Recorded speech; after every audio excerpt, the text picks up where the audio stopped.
കാലകാലமாக കട്ടിയ കട്ടുകളെല്ലാം ഉടയട്ടുമാണവരെ, എല്ലാ സംഗതികളും ഉടയട്ടുമാണവരെ, എല്ലാ കോട്ടകളും ഉടയട്ടുമാണവരെ, എല്ലാ വ്യാധികൾ വിലകട്ടുമാണവരെ, എല്ലാ നെരുക്കടികൾ വിലകട്ടുമാണവരെ, യേശു നാമത്തിൽ അത്ഭുതങ്ങൾ നികഴട്ടുമാണവരെ. ഹല്ലേലൂയ ഹല്ലേലൂയ ഹല്ലേലൂയ ഹല്ലേലൂയ ഹല്ലേലൂയ. യേശുവേ യേശുവേ യേശുവേ യേശുവേ യേശുവേ. നന്ദി നന്ദി നന്ദി നന്ദി നന്ദി. ഹല്ലേലൂയ ഹല്ലേലൂയ ഹല്ലേലൂയ ഹല്ലേലൂയ ഹല്ലേലൂയ ഹല്ലേലൂയ ഹല്ലേലൂയ ഹല്ലേലൂയ ഹല്ലേലൂയ ഹല്ലേലൂയ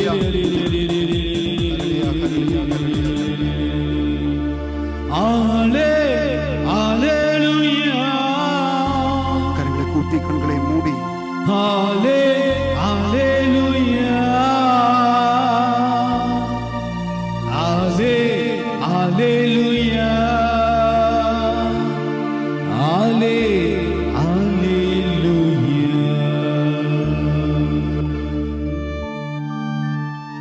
இதோ நம் ஆண்டவர் இயேசு கிறிஸ்து மார்க் நற்செய்தி முதல் அதிகாரம் 32வது இறைவார்த்தை இப்படியாக சொல்கிறது.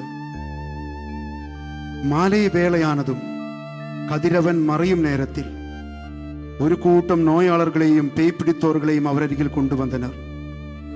அவரும் அவருடைய பொற்கரங்களை நீட்டி நோயாளிகளை குணப்படுத்தினார், பேய்களை ஓட்டினார்.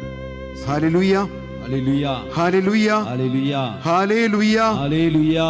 அன்பார்ந்தவர்களே, மாலை வேளையானதும் ஒரு கூட்டம் நோயாளர்களையும் பேய் பிடித்தோர்களையும் அவரருகில் கொண்டு வந்தனர். அவர் அவர்களை விடுதலை தந்து ஆசீர்வதித்தார். எத்தனையோ மக்கள் வாழ்க்கையில துன்ப துயரங்களோடு இந்த ஆராதனையில் கலந்து கொண்டிருக்கலாம். பல தேசங்களிலே, பல குடும்பங்களிலே, பல சூழ்நிலைகளிலே, பொருளாதார நெருக்கடிகளிலே, கடன் தொல்லைகளிலே, நீங்காத வியாதிகளால் பிரிந்த குடும்பங்கள், திருமண தடைகள் ஏற்பட்டவர்கள், நாளை குறித்து கலங்கி போனவர்கள், ஓ தெய்வமே, பலவிதமான கருத்துக்களோடு, சங்கடங்களோடு, வேதனைகளோடு ஒரு கூட்ட மக்களுமே நோக்கி ஆராதனை கலந்து கொள்ளும் பொழுது இந்த தெய்வீக வல்லமை புறப்படட்டும் ஆண்டவரே. நோயாளிகள் குணமடையட்டும், கடின பாவிகள் மனமாறட்டும், கலங்கி போன குடும்பங்கள் சமாதானம் பெறட்டும். ஒவ்வொருவரும் கேட்பதற்கும் நினைப்பதற்கும் அதிகமாக அள்ளித் தருகின்ற ஆண்டவரே, இந்த ஆராதனை நேரங்களில் பல அற்புதங்களும் அடையாளங்களும் நீ நிகழ்த்தும் ஆண்டவரே.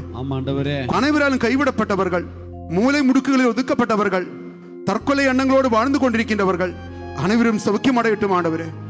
அனைவருமே பாடி புகழ்ந்து ஸ்துதிக்கும் பொழுது, உமக்கு ஆராதனை செலுத்தும் பொழுது தெய்வீக அபிஷேகம் கடந்து வந்த மக்களை தொட்டு சௌக்கியப்படுத்தும் ஆண்டவரே.